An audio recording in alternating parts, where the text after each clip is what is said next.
O fato é que o Putin, ele pode, agora independe do que acontece na Ucrânia. Ele pode e deve conseguir capturar Kiev, enfim, nem que ele tenha que bombardear o país até o fim, mas a guerra ele já perdeu.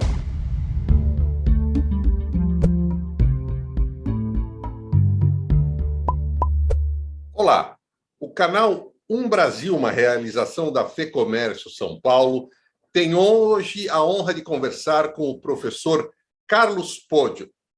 Poggio é professor do curso de Relações Internacionais da FAAP e um estudioso do cenário internacional, e vamos com ele hoje buscar analisar o trágico conflito que se desenrola entre a Rússia e a Ucrânia. E antes de começarmos a nossa conversa, não esqueça, não deixe de nos seguir nas redes sociais, de se inscrever em nossos canais. Professor Poggio, obrigado pela oportunidade. Eu queria começar com a seguinte pergunta. Nós temos uma tragédia em curso na Europa, uma guerra sangrenta. Essa guerra poderia ter sido evitada? Olá, Jaime, prazer conversar com você, com quem nos assiste.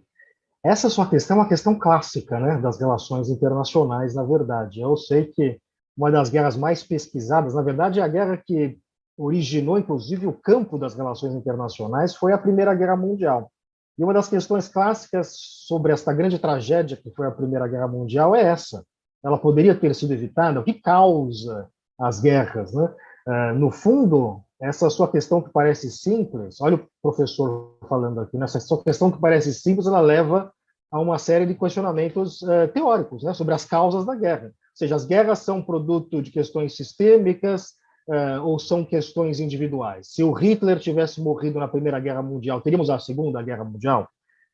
São grandes questões que a gente se coloca que são difíceis de serem respondidas. Eu vejo que essa guerra ela tem múltiplas causas, né? Acho que, no fundo, a sua pergunta é uma pergunta sobre as causas desta guerra em particular. E uma dessas causas não me parece que seja... É claro que toda guerra ela tem, do meu ponto de vista, ela acontece com uma combinação de fatores no nível individual, no nível estrutural, né? No nível estrutural, nós temos uma situação que é uma mudança do sistema internacional, né? A Rússia ganhando mais proeminência, ganhando mais peso.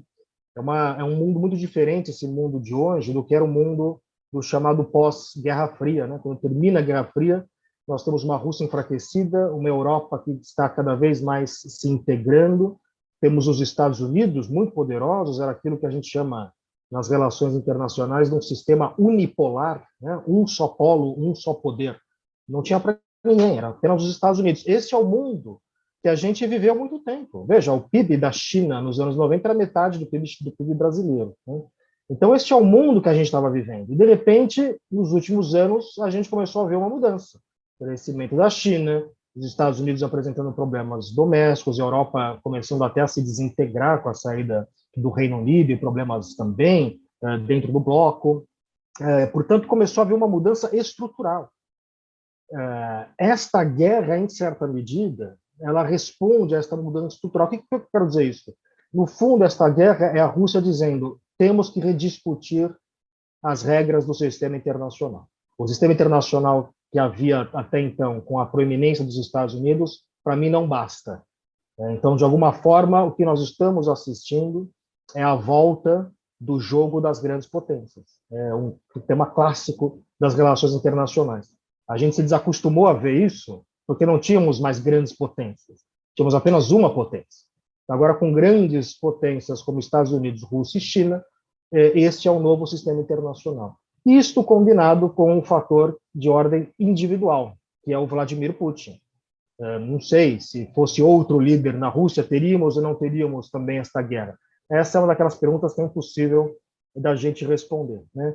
Então, de novo, é uma questão que nos leva a questões filosóficas profundas, que, no fundo, é complicado da gente responder, mas acho que é uma conjunção de fatores estruturais e individuais que levaram a esta guerra, que acho que ficou claro pela minha explicação, que ele é muito além da Ucrânia, vê que eu nem citei a Ucrânia aqui, né?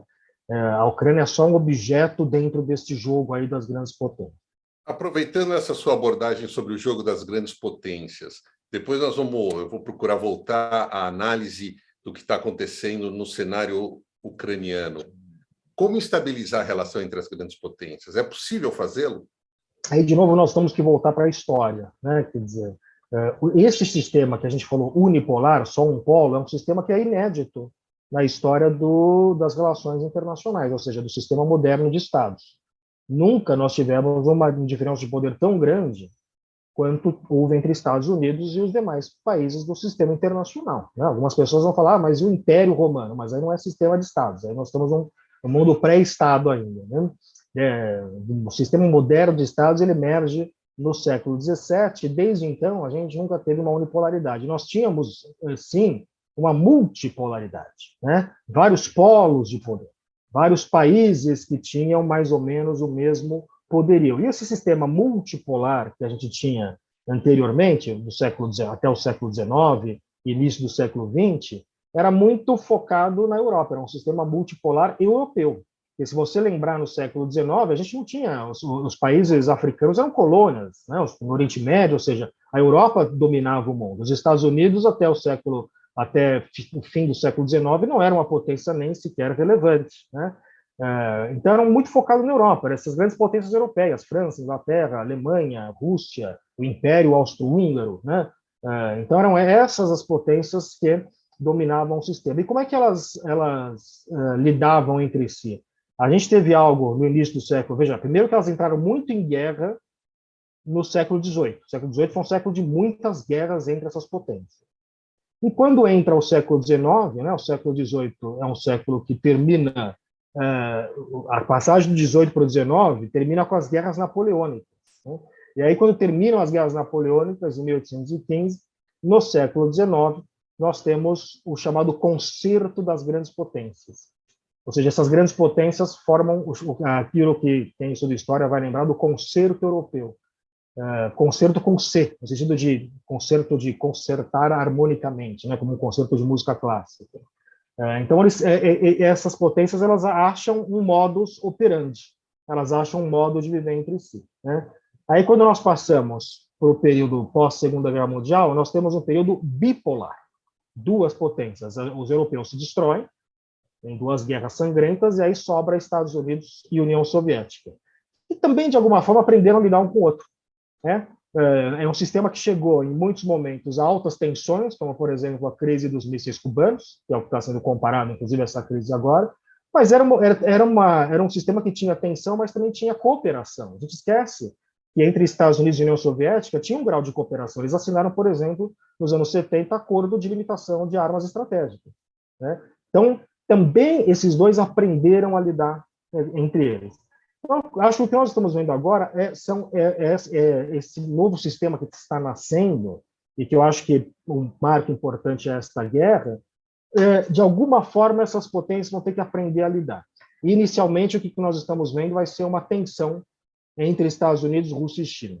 E o que pode significar, no início, haja como está havendo, em certa medida, uma aliança de conveniência entre Rússia e China, que eu não considero que seja uma aliança muito duradoura. O que acontece é que nós vamos observar como é que essas grandes potências vão aprender a lidar umas com as outras. Isso se a gente não tiver uma guerra nuclear. Né? O senhor acha que isso é possível? Eu acho que é improvável. Acho que aí realmente depende do grau estou tentando usar uma palavra técnica, mas de problema cognitivo do Putin. Está inteiramente nas mãos do Putin. Ainda acho que, assim, se o Putin ainda decidir utilizar arma nuclear, talvez até ele seja parado pelos seus assessores, ou seja, derrubado antes, tem algum problema. Né? Mas nós estamos mais próximos disso do que já estivemos desde os anos 60. Agora, aproveitando também a sua experiência em Estados Unidos, eu sei que você teve boa parte da sua formação e da sua pesquisa sobre o país. Esse novo arranjo implica em perda de poder norte-americano, certo? Como os Estados Unidos vão administrar um cenário em que o que se demanda, melhor dizendo, o que se observa é a emergência e o fortalecimento de rivais? Essa é uma questão. Imagina que os Estados Unidos, nos últimos 30 anos, se acostumou a ser o primeiro em tudo. Né? e, de repente, visualiza uma possibilidade de não mais ser o primeiro em tudo, ser ultrapassado, já foi ultrapassado em diversas questões por outros países, notadamente a China. Hoje a China já é o país que mais exporta no mundo, né? Em termos do índice de industrialização, que a gente chama, a China ultrapassou os Estados Unidos. A gente vê alguns sinais que a gente viu, e aqui acho que, veja, eu volto sempre à história porque é a nossa única referência, né? Alguns sinais que a gente viu na transição do predomínio britânico para o predomínio americano. Né? Os Estados Unidos só vão ter um predomínio nas relações internacionais a partir, de fato, da Segunda Guerra Mundial. Mas já no século XIX, você já tinha sinais econômicos que eles estavam ultrapassando a Inglaterra. Então a gente está começando a ver um pouco esses sinais, o que não significa, veja, nada é dado, né? Não significa que a China necessariamente, só porque a gente tem uma trajetória de crescimento, que essa trajetória de crescimento vai ser constante. A gente sabe que nas relações internacionais há choques exógenos, né? A China pode sofrer, por exemplo, uma revolução doméstica, pode ter um problema interno grave, pode ter uma guerra, pandemia, questões que a gente às vezes não considera, né? São uma série de eventos que são surpresas que podem mudar um pouco a configuração. Mas essa questão é uma questão fundamental para essa nova ordem, ou seja, como que os Estados Unidos vão se acostumar a este novo papel, que novo papel eles vão ter. Nós já estamos vendo, que às vezes a gente não é muito claro essas coisas, nós já estamos vendo um novo papel dos Estados Unidos de menor protagonismo, e essa crise com a Rússia, para mim, é um claro indicativo disso. A União Europeia tomou, por exemplo, um protagonismo muito grande nessa crise. O Obama chamou isso, na intervenção da Líbia, de leading from behind, né, liderando por trás.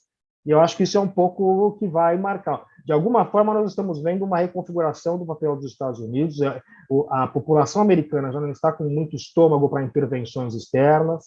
Então, a gente tem visto um pouco essa reconfiguração. Quer dizer, o papel... Veja que quando os Estados Unidos invadem o Iraque em 2003, era um mundo diferente em 2003. Então, não tinha ninguém para contestar isso. Hoje, já é muito distinto, né? Então, os Estados Unidos vão ter que achar e buscar aí, parece que estão buscando gradualmente um papel, não é um papel de primazia, mas pode continuar a ser um papel importante, né, de protagonismo e tal, mas não mais aquele papel de única potência, vai ter que trabalhar em concerto com outras potências, e nós vimos isso acontecendo com seus tradicionais aliados europeus. Professor, aproveitando essa análise também em relação à União Europeia, nesse cenário de grandes potências ou de potências que rearranjam o seu papel no século XXI, a União Europeia pode eventualmente se alinhar a Estados Unidos, Rússia e China nesse cenário? Quando a gente fala, veja, a primeira questão é que a União Europeia vem, desde 2008, sofrendo um período de desgaste muito grande, né? E, simbolicamente, a saída do Reino Unido da União Europeia é muito relevante. É a primeira vez na história do bloco europeu que nós temos um país que decide sair. E a União Europeia se enfraqueceu muito nos últimos anos, tendo verificado a ascensão de partidos, por exemplo, populistas, anti-europeu, que têm ganhado força, né? Isso estava acontecendo até então. Eu acho que essa foi mais uma questão que é um impacto desta guerra, né? Por isso que eu acho que o Putin cometeu um erro estratégico gravíssimo, porque tudo que ele queria aconteceu ao contrário, né? Qual que é o grande objetivo do Putin nos últimos 20 anos? É semear divisão entre os europeus. Isso ele fez, inclusive, financiando partidos, esses partidos populistas anti-europeus, muitos deles são financiados pelo Kremlin. A Frente Nacional Francesa, da Marine Le Pen, por exemplo, recebe dinheiro do Kremlin. Ela tinha, inclusive, uma foto que ela distribuía com seu plano de governo, tinha ela apertando a mão do Putin. Eles tiraram isso do ar, porque até para Marine Le Pen, para esses partidos populistas, agora pegou mal você se associar ao Kremlin. Então, e o que nós vimos nesta crise, rapidamente, foi um processo muito grande, como nunca se viu, de integração europeia e Europa agindo de forma unida e rápida, o que é raro se tratando de União Europeia, que é uma instituição muito burocrática. Então, nós vimos, por exemplo, uma revolução na política externa alemã. A Alemanha, que por anos navegou entre Europa, entre Rússia e Estados Unidos, de vez se virou para os Estados Unidos e virou as costas para a Rússia, mas rapidamente. E a Alemanha, que por anos teve uma política externa um pouco discreta, evitando se envolver com questões armamentistas, já anunciou que vai investir mais em defesa. A Europa está mais unida do que nunca nesse sentido e demonstra a sua relação muito mais próxima dos Estados Unidos, né? Então, fortaleceu muito essa aliança europeia. E quando você fortalece a aliança entre a Europa e Estados Unidos, você, por tabela, fortalece a OTAN, que é outra questão que o Putin não queria. Então, o fato é que o Putin, ele pode, agora independe do que acontece na Ucrânia. Ele pode e deve conseguir capturar Kiev, enfim, nem que ele tenha que bombardear o país até o fim, mas a guerra ele já perdeu, porque os objetivos políticos que ele tinha, ele já não conseguiu cumprir. Nenhum deles. E vai ter muita dificuldade de manter uma ocupação da Ucrânia. Entrando agora na análise da tragédia que se verifica da Ucrânia, qual é uma possível saída política para a guerra? Então, sempre que começa uma guerra, a guerra ela é um ato de violência cujo objetivo é você fazer o inimigo se dobrar à sua vontade, né? Uma vez que a guerra começa, para a gente falar em saída política, aí nós precisamos discutir o que acontece no campo de batalha, né? A saída política depende do andamento das coisas no campo de batalha. Se um lado está prestes a dominar o outro, a saída política é diferente do que se há um empate, uma guerra que se arrastou por 10 anos, que, por sua vez, é diferente se há uma situação de empate, uma guerra que durou 3 meses, né? Então, tudo vai depender do andamento da guerra nesse momento. Uma vez que começa a guerra, uma saída política está diretamente atrelada às condições do campo de batalha. Nesse sentido, o tempo é inimigo da Rússia. Nesse sentido, quanto mais a guerra se arrastar, quanto mais dificuldades a Rússia tiver, quanto mais russos morrerem, e a Rússia já assumiu que morreu uma quantidade significativa de soldados. Há uma diferença aqui entre os números ucranianos e o que os russos alegam, mas já há um número significativo. As dificuldades logísticas que os russos estão sofrendo estão óbvias. Então, se essa guerra for se arrastando, e custa dinheiro essa mobilização, né? O Putin precisa financiar um exército que custa caro, logística, suprimentos, etc. A cada dia de guerra ele gasta milhões e milhões de dólares, né? Ou de rublos, que agora não está valendo nem muita coisa, mas gasta milhões que é outro problema para ele, inclusive. Então, no momento de sanções, crise econômica, manter um esforço de guerra muito longo, isso é um problema para a Rússia. Então, se a Ucrânia consegue arrastar essa guerra, a solução política é mais favorável à Ucrânia do que seria se ela não conseguisse arrastar ou se tivesse claro que ela perderia, né? Que era o que o Putin queria no começo da guerra. Ele falou, deu 2 dias de guerra, vamos negociar. Negociar o quê? Negociar a rendição, né? Então, conforme a guerra avança, muda o arranjo político que é possível. Mas se a gente puder, claro, num exercício de especulação, um arranjo político que seja fruto de um cenário mais favorável à Ucrânia, no campo militar, e um cenário político que seja fruto de uma situação, de uma eventual vantagem russa no plano militar. Então, aqui também vai depender do tamanho da vantagem, né? Quer dizer, se a Rússia tiver controle total do país, eu acho que eles vão ter que estar diante de algumas possibilidades, né? Do meu ponto de vista, não é uma possibilidade inteligente dizer o seguinte, olha, quero incorporar a Ucrânia ao meu território. Por quê? Porque eles vão sofrer com uma guerra de guerrilha. Está claro que o ucraniano não vai deixar. Está claro que há um nacionalismo ucraniano, o povo está sendo armado, e guerra de guerrilha é o grande pesadelo das grandes potências, né? Os Estados Unidos perderam no Vietnã, no Afeganistão, a própria União Soviética perdeu no Afeganistão, os Estados Unidos teve dificuldades no Iraque. Se a gente voltar lá nas Filipinas, no ano 1900, quando os Estados Unidos ganham a guerra com a Espanha e incorporam as Filipinas, vão também sofrer uma guerra de guerrilha nas Filipinas. Então, esse é o grande problema, porque a guerra de guerrilha é uma desgaste. Quer dizer, o guerrilheiro ele não para, né? A grande potência ela vai perdendo a vontade de continuar lutando. Então, me parece que não seria muito inteligente da parte do Putin querer isso. Mas, enfim, eu estou entre aqueles analistas que achou que não seria inteligente ele invadir a Ucrânia, né? Ele invadiu. Aliás, modéstia à parte, eu acho que até agora eu estava certo e o Putin errado. Mas a gente vai ver que tipo de arranjo vai sair a partir disso. Então, talvez, se a Rússia tiver vantagens, um arranjo vantajoso para a Rússia seria muita vantagem, né?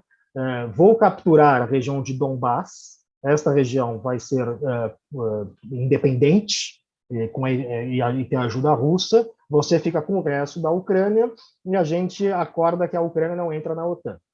E esse me parece um acordo que talvez dê para chegar, caso a Rússia esteja com alguma vantagem. Se estiver muito custoso para a Rússia, eu acho que aí começa a ser, se começa a tirar da mesa mais coisas, né? Talvez a Ucrânia não tope deixar Donbass como regiões independentes, não tem reconhecimento internacional disso. Fica uma situação. Então, eu acho que vai muito ser dentro desta linha, né? Entre a soberania e integridade do território ucraniano, a questão da OTAN. Mas eu acho que qualquer arranjo político, conhecendo o Putin como ele age, pode mudar daqui a um mês, daqui a uma semana, no ano que vem, né? Porque o Putin, como agente da KGB e como a gente tem visto, ele mente muito, né? Mente bastante. E isso é difícil lidar com uma pessoa assim. Você bem observou sobre esse novo momento da relação entre as grandes potências. O que esse momento significa para o Brasil? Qual que é o impacto disso na diplomacia brasileira? Eu acho que o Brasil está, teoricamente, bem equipado para lidar com esse mundo, se souber voltar às origens e às tradições da diplomacia brasileira, que está ligada ao multilateralismo, busca negociada pelos acordos, e o fato do Brasil ser um país geograficamente distante desses grandes centros de poder, né? Então, o Brasil, de ser uma potência regional. Então, o Brasil tem, se souber aproveitar, e souber aproveitar a qualidade da nossa diplomacia e respeitar os nossos diplomatas, nós temos o Itamaraty, que tem diplomatas muito competentes. Então, se a gente tem um presidente que respeita essas tradições diplomáticas, acho que o Brasil tem como se inserir nisso e se inserir de forma vantajosa, porque no mundo multipolar, se você não se amarra necessariamente a nenhum dos polos, você consegue extrair vantagens, né? Você tem mais opções. Você tem três potências que você pode, por exemplo, qual deve ser a diretriz, o objetivo da política externa brasileira? O Brasil é um país em desenvolvimento, nós precisamos de recursos, né? Nos interessa atrair recursos, investimentos, esse tipo de coisa. E a gente pode conseguir diversificando, né? Então, se a gente só se alia com os chineses e fala não quero nada dos americanos, é ruim para nós, ficamos muito amarrados aos chineses, e vice-versa. Então, o ideal é o Brasil só saber jogar com essas diferenças para trazer benefícios maiores. O objetivo da política externa deve ser beneficiar a população brasileira, aquilo que é melhor para a população brasileira. Então, o que é melhor para a população brasileira é você saber lidar num mundo de múltiplas potências, que vantagens você pode tirar dessas eventuais rivalidades que surgem. Digamos que essa visão que você colocou é uma visão estrutural. Do ponto de vista da conjuntura, qual é o impacto dessa tragédia, dessa guerra para o Brasil do ponto de vista político e econômico? Eu acho que nós vamos ter um impacto, acho que o impacto principal aqui é a questão econômica, né?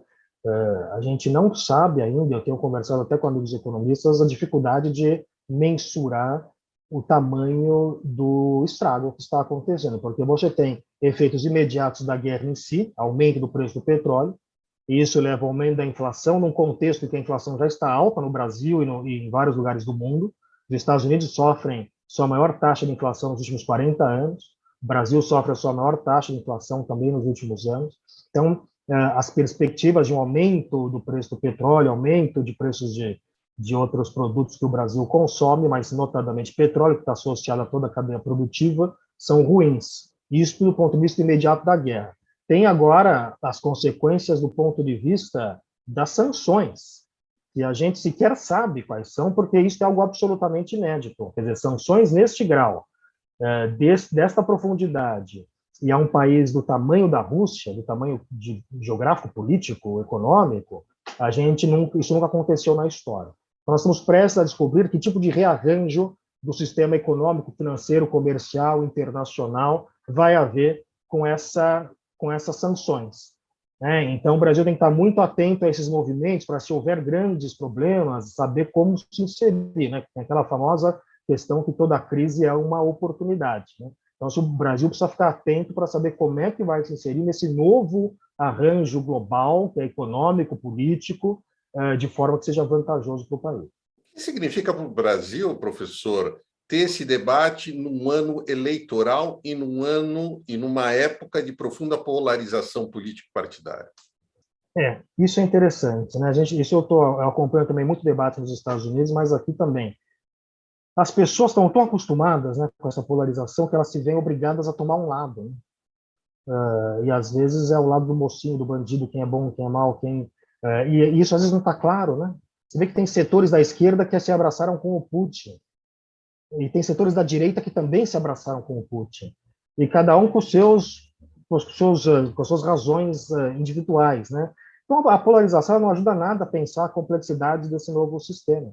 Nos Estados Unidos é a mesma coisa. Os Estados Unidos normalmente já tem uma questão de pensar as relações internacionais em categorias binárias, né? O bem e o mal. O discurso do Biden, inclusive no Estado da União, né? O escuridão e a luz, as democracias e autocracias, né? Isso faz muito parte desse linguajar, que o elemento moral é um elemento muito presente na política externa americana. No Brasil não tem por que a gente entrar nessa dicotomia, né? Então isso atrapalha muito o debate sobre essas questões, ou seja, olhar tudo na chave da polarização, né? No Brasil, normalmente, questões internacionais não afetam muito nossa política doméstica no sentido do debate, né? A gente não debate muito o ano de eleição. Isso não é um debate importante, as relações internacionais, né? No entanto, eu, como professor de relações internacionais, tenho notado um interesse exponencial em relação ao tema, né? Pessoas, de repente, se interessaram. Relações internacionais virou conversa de bar. Eu até coloquei outro dia no Twitter, as dores e as delícias disso se popularizar tanto assim, né?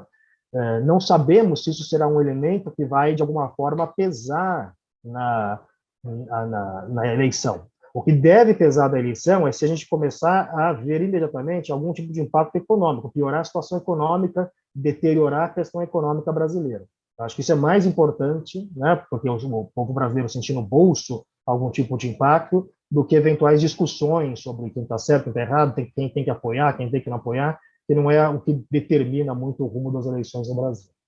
Voltando aos Estados Unidos, há uma diferença entre republicanos e democratas, do ponto de vista de como eles vão administrar esses desafios da ascensão de outros polos de poder, como Rússia e China?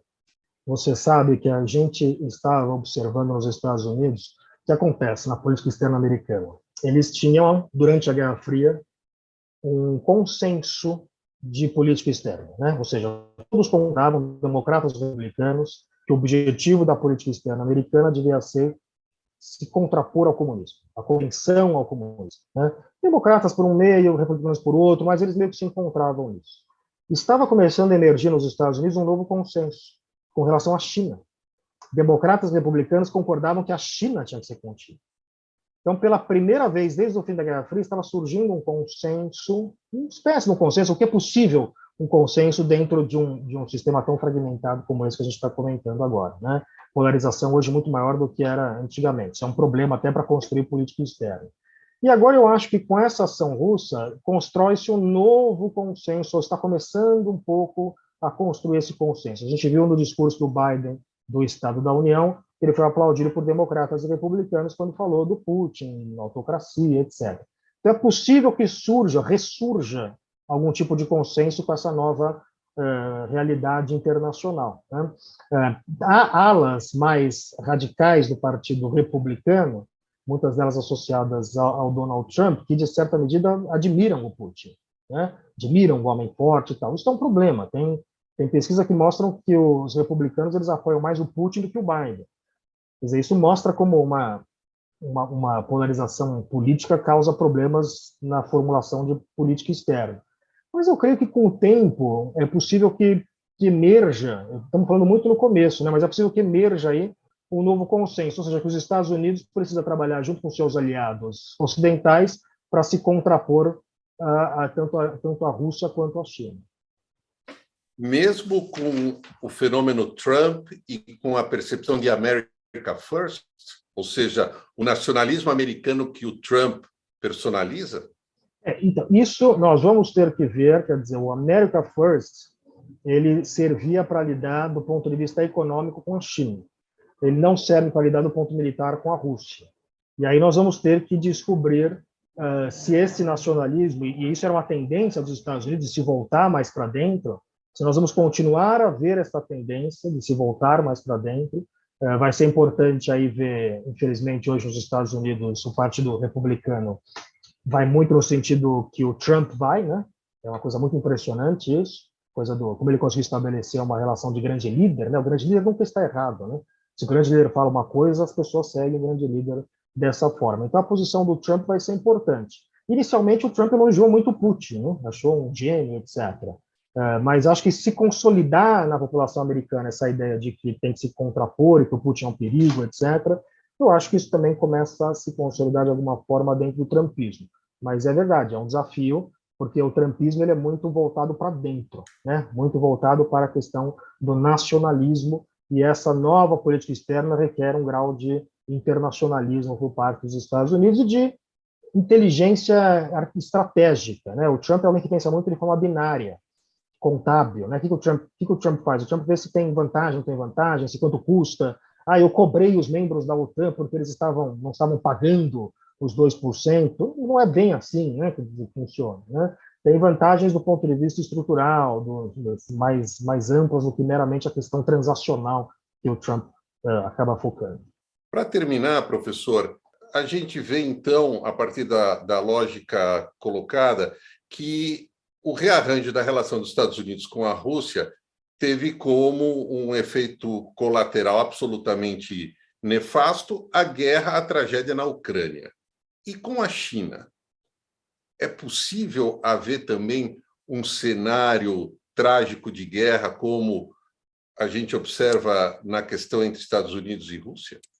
Muitos jornalistas apontaram que a China estaria de olho na resposta americana à Ucrânia, porque eventualmente poderia fazer o mesmo com Taiwan, né? Taiwan é um outro ponto de tensão das relações internacionais, esse muito pior do que a Ucrânia, porque Taiwan nós estamos falando de um outro tipo de impacto econômico importante, porque grande parte dos microprocessadores do mundo, que está nos automóveis, que rodam no Brasil, celulares, etc., são feitos em Taiwan, né? Não tem uma empresa em Taiwan que praticamente controla 50% de todo o mercado de microprocessadores, isso é uma empresa.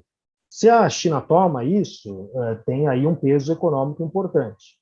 Fora o peso simbólico, porque os Estados Unidos sempre se colocou de alguma forma contrária a essa que a China chama de reunificação com Taiwan, né? E isso é um objetivo de longo prazo dos chineses. Os chineses, em algum momento, vão querer capturar Taiwan. A questão é se, de repente, mudou o cálculo deles e eles acham que esse é o momento ideal. Então, veja que os Estados Unidos, ocupados que estão com sanções, com Rússia, etc., se eles vão ter agora fôlego para fazer a mesma coisa com a China. E, de repente, a China acha que é uma boa ideia tomar Taiwan semana que vem. Parece que já tem aviões sobrevoando, já está alguma tensão acontecendo. É possível que os chineses estejam considerando que agora seja a hora. E aí, novamente, estamos num novo sistema internacional, que é um sistema caracterizado por áreas de influência, as grandes potências fazendo sentir o seu peso. Professor, muito obrigado, um privilégio poder escutar as suas ponderações. Espero que possamos em breve de novo conversar aqui no canal Brasil. Muito obrigado. Obrigado, Jaime. Prazer conversar com você e com quem nos assistiu aí.